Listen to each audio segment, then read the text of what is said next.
Hello dear students, in this question let f of x is equal to x square, x belongs to R. For any a is subset or equal to R, define g of a is equal to x belongs to R, f of x belongs to a. If s is equal to 0 to 4 close bracket, then which one of the following statement is true. ठीक है, तो हमें which one of the following statement is not true है. ठीक है, तो हमें बताना इनमें से कौन सा स्टेटमेंट ट्रू नहीं है. तो हम क्या करते हैं, पहले सभी की वैल्यू फाइंड कर लेते हैं वन बाय वन, देन देखते हैं कौन सा स्टेटमेंट ट्रू होता है या नहीं होता है. ओके, तो सबसे पहले हमें जो दिया है वो लिख लेते हैं. F of X is equal to दिया गया X square and X belongs to R. Okay, and साथ में आपको दिया गया है कि जो ए है वो सबसेट और इक्वल टू आर है, and G of A is equal to X belongs to R where f of x belongs to a. ठीक है, एंड लास्ट में s जो सेट आपको दिया गया वो है 0 to 4 रियल नंबर का. Okay, then which one of the following is not true. तो सबसे पहले हम क्या फाइंड करते हैं, f of s. तो f of s कैसे फाइंड करेंगे, देखो जो हमारा f of x है वो क्या है, x स्क्वायर है. तो f of s क्या हो जाएगा, यहां पर जो s में हम इनपुट ले रहे हैं वो कहां से, 0 से लेके 4 तक. ओके, और एक्स स्क्वायर है एफ ऑफ एक्स किसकी इक्वल है, एक्स स्क्वायर की. तो इसकी मिनिमम वैल्यू कितनी हो जाएगी, एक्स में जब 0 पुट करेंगे तो 0 आएगा, मैक्सिमम वैल्यू आएगी हमारी 16. तो जो एफ ऑफ एस है वो हमारा हो जाएगा 0 to 16. ओके, ठीक है, ये हो गया.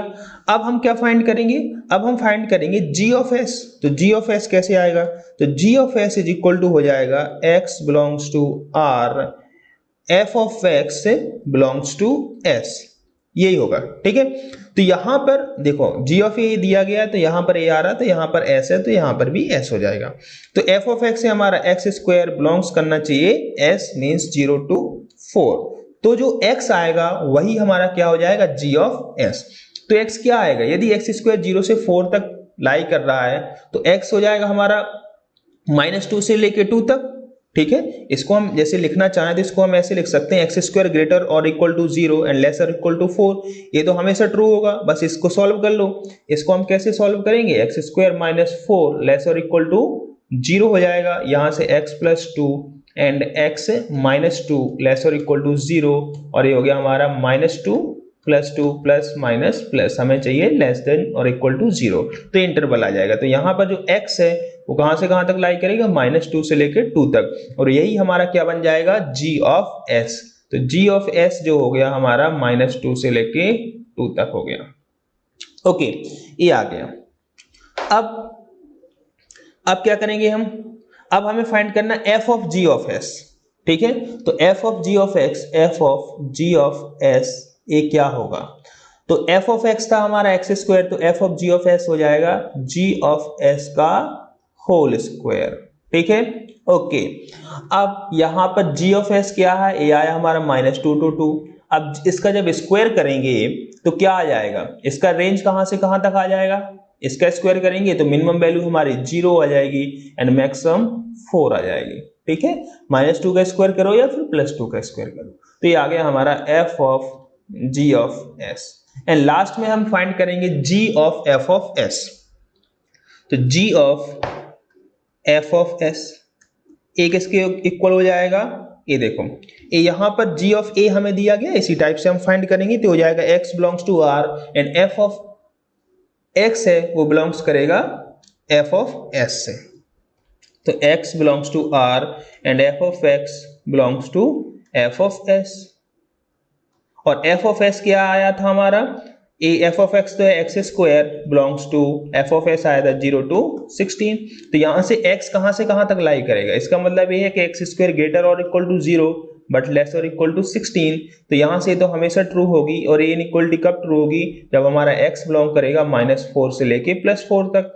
तो g of f of s है वो आ जाएगा हमारा s है, वो आ जाएगा हमारा -4 to 4. ये आ गई सभी वैल्यूज. अब हमें बस देखना है कि कौन सा स्टेटमेंट ट्रू है, कौन सा स्टेटमेंट ट्रू नहीं है. ओके, तो फर्स्ट स्टेटमेंट में दिया गया आपको f of g of s is not equal to f of s. क्या ट्रू है या नहीं है, तो f of g of s की वैल्यू कितनी आई, 0 to 4. ओके, तो जैसे हम फर्स्ट स्टेटमेंट ऑप्शन से देखते हैं, हमें क्या देखना है, F of G of S. F of G of S, इसकी वैल्यू आई इक्वल टू, ये देखिए यहां पर हमने निकाली 0 to 4, ये आई 0 to 4, ओके।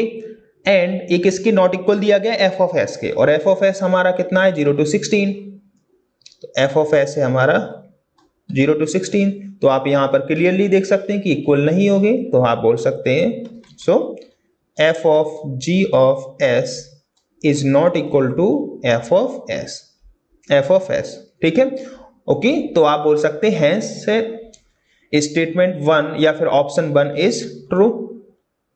बट हमें क्या देखना है, जो ट्रू नहीं है या फिर जो फॉल्स है। तो सेकंड ऑप्शन चेक करते हैं। सेकंड ऑप्शन में क्या दिया गया है, G of F of S is equal to, sorry, second option में दिया गया F of G of S is equal to S.